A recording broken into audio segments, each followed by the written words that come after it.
Aujourd'hui, nous accueillons le duo favori des Suisses, Kush et Barbeza. Vous allez bien? On va bien, merci. Merci de l'accueil. Content d'être là, de jouer pour la première fois à Châtel-Saint-Denis. Oui, on est toujours content de jouer déjà. Donc on est content parce qu'on est de Fribourg. Parce qu'on joue dans un spectacle de François Sylvain. Il était vaudois, puis il venait des fois un peu dans la région de Châtel-Saint-Denis. C'est bien, toi.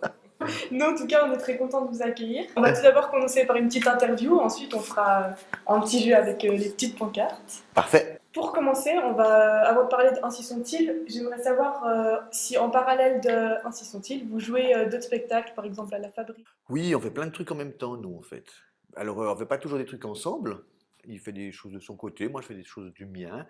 Et puis, c'est toujours difficile de savoir, en tout cas pour moi, combien de spectacles je joue en même temps, parce qu'on a plein de choses un peu à gauche, à droite. Moi, je joue dans Pierre et le Loup, je joue dans des spectacles en scolaire, je fais de l'improvisation sous différentes formes. Donc, effectivement, on a un métier qui est assez... L'éventail est assez large. Hein? Toi aussi, tu fais plein de trucs. Ouais, moi, je fais plein de trucs, mais je joue un peu moins que Kush. Parce que moi, je fais beaucoup de mise en scène. Donc, je coach mes camarades humoristes. Donc, je suis un petit peu plus dans l'ombre, mais je crois que j'aime bien ça, en fait. Voilà. Et c'est quel côté du coup de votre métier que vous préférez? Par exemple, vous, avec tous les spectacles que vous faites, l'improvisation. Moi, je pense que j'aime beaucoup jouer. J'aime bien être sur scène, j'aime bien... c'est un peu pour ça que j'ai fait ce métier, moi, c'est pour qu'on me voit. J'aime bien être valorisé, j'aime bien qu'on m'applaudisse. C'est vrai, c'est toujours agréable. Mais en même temps, j'adore inventer, raconter des histoires. Donc, quand j'ai l'occasion de faire des mises en scène ou bien de faire des choses aussi, de diriger des gens, écrire, j'aime bien ça aussi. Moi, ce que j'aime, en fait, c'est les multiples facettes de tout ce que notre métier nous offre. Hein. Ouais, ce qui était intéressant, puis si on se retourne sur notre carrière, parce que ça fait 30 ans, même plus de 30 ans qu'on fait ce métier-là, moi, ce que j'aime bien, c'est justement d'avoir pu varier les choses, d'avoir pu être metteur en scène, de faire de la production de spectacles aussi. Moi, je suis du conseil artistique pour le Montreux Comédie Festival. Et puis de jouer, ce qui est intéressant, c'est justement de pouvoir varier le tout. Donc je suis assez d'accord avec le Kush. Je sais pas souvent qu'on est d'accord, mais là je suis d'accord. Donc là, cette nouvelle aventure qui est Ainsi sont-ils, vous la jouez depuis combien de temps? Ça fera 2 ans en septembre. Ouais, je crois, 2 ans en septembre. Donc ça fait un peu plus d'1 an et demi. C'est surtout une aventure pour nous qui est très particulière parce que ça fait déjà un moment qu'on fait des sketchs de François Sylvain. On avait participé à un autre spectacle hommage. Et ça, c'est encore un spectacle qui va encore plus loin par rapport à l'hommage. C'est-à-dire que nous, on a l'impression de remercier un vieux pote en faisant ce spectacle. Et c'est aussi écrit sur le site justement de Ainsi sont-ils que ce spectacle aussi un moyen pour Sylvain d'avoir passé le relais à la nouvelle génération. Pour vous, c'est bien un plaisir, mais est-ce que c'est aussi une pression? Ça a été une pression. Ça a été une pression quand on a créé le spectacle. C'était pour les 10 ans de la disparition de François. Et puis en fait, on nous a donné ce texte. C'est l'ami de François qui nous a donné ce texte qui était le dernier texte écrit par François Sylvain, qu'il n'avait pas pu jouer. Que tu nous l'as donné en nous disant ça me ferait plaisir que vous le montiez parce que vous étiez des gens qui comptaient beaucoup pour François. Tout d'un coup, on n'avait pas la possibilité de ne pas le faire. Donc, on avait ce texte-là, qui était un texte relativement compliqué, qui n'était pas de notre répertoire à nous, c'est une autre technique de jeu, et puis ça parlait un peu de ça, de la mort, ça parlait de la maladie de François, donc c'était pas tout simple à monter. Contrairement à ce qu'on fait d'habitude, on a commencé par se dire on va jouer dans les petites salles, et puis on va pas programmer trop de dates. Comme on avait une pression, que ça n'était pas à la hauteur, on était un peu embêtés de tourner partout en Suisse romande dans les grandes salles avec ce spectacle-là. Ce qui s'est passé, c'est que c'était hyper bien reçu par le public et hyper bien par les professionnels, ce qui fait que ça fait 2 ans qu'on joue ce spectacle et puis que voilà, on le tourne partout maintenant. Mais il y a eu une pression au départ. Il fallait s'adapter à une technique qui n'était pas la nôtre. Et pendant des longues semaines, je me disais, c'est pas possible, on est ridicule, on va pas y arriver.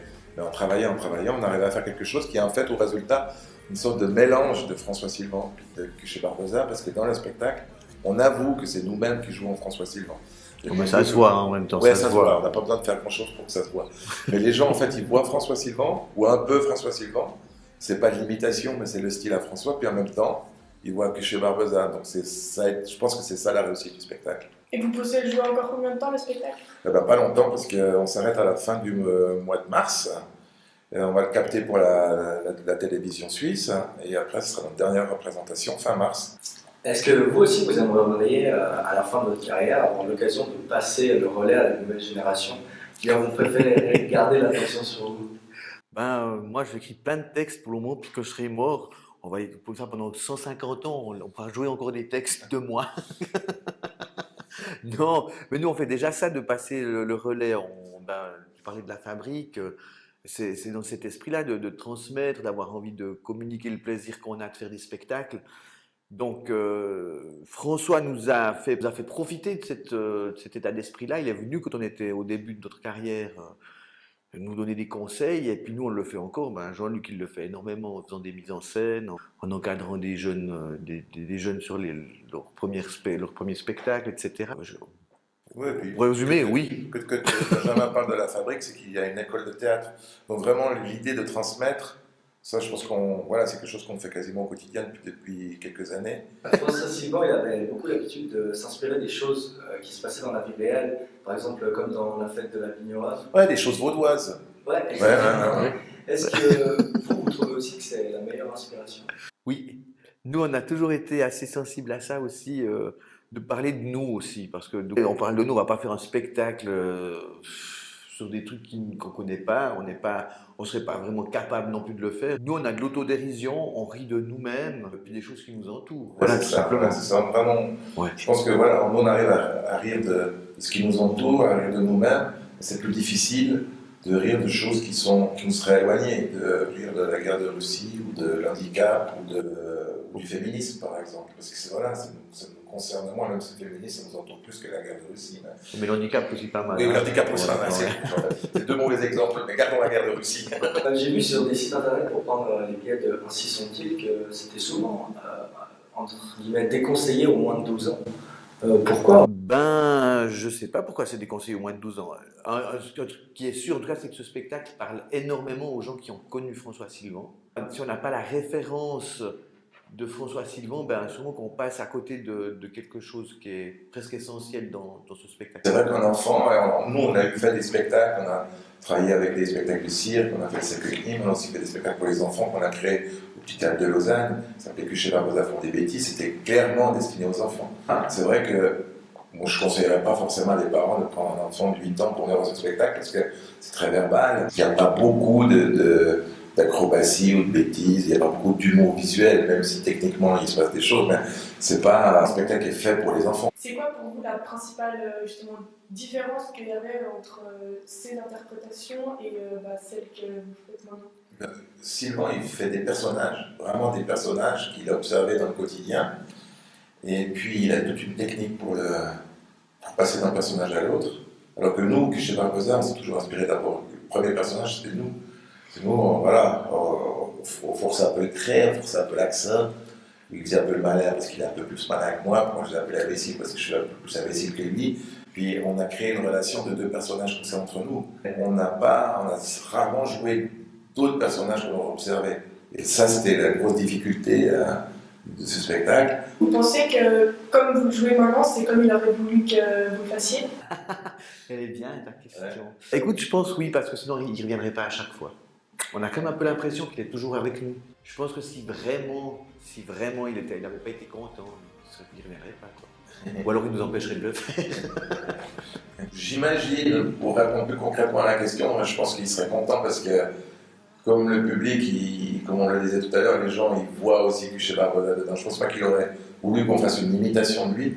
Donc, la première de ce spectacle en public, et le premier éclat de rire du public, moi, ça m'a vraiment fait un drôle d'effet. Parce que c'était un gag qui avait été écrit, qui était censé ne jamais servir. Et tout d'un coup, là, paf, il servait. Et puis, en plus de rire, ça faisait vraiment un phénix qui renaît, quoi. Puis j'aime bien penser ça, de toute façon. C'est mieux, ouais. C'est plus agréable, parce que même s'ils sont toujours fous, hein. Et pour le coup, vous pensez, pour ce spectacle-là, le succès que vous avez eu, vous l'accordez plus à vous ou à Silvan? Je pense que c'est Silvan qui les gens viennent revoir. Silvan, c'est vraiment les gens, ils ont envie, ils ont aimé François Silvan. Ils viennent beaucoup pour ça. Alors c'est vrai qu'il y a des gens qui viennent parce que c'est nous puis qui nous aiment bien. Puis on était très concret puis on faisait des calculs. Le dernier spectacle qu'on a fait qui était un hommage à Chez Barbosa, parce que ça racontait nos 40 ans de carrière, puis notre amitié, notre complicité. Oui. Et puis si tu fais le bilan, déjà aujourd'hui, on a fait moins de spectateurs avec le spectacle qui était pour Chez Barbosa que celui qui était pour Silvan.